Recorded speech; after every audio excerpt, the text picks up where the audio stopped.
¿Sabes la diferencia entre mamá y papá? Que cuando se separan, papá sigue su vida como si nada hubiera pasado, pero una mamá se convierte en padre y madre y tiene que buscar alguien que los cuide a sus hijos para ir a trabajar.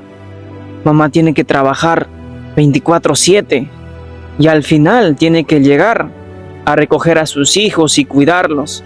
Tiene que cocinarlos. No hay tiempo para descanso. Mamá trabaja 24/7, pero un papá inmediatamente se busca una novia, sale a divertirse, a bailar.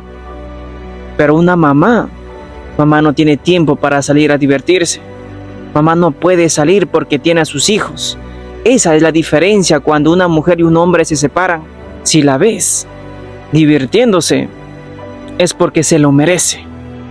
Porque hay muchas que entregan su vida por completo para cuidar a sus hijos.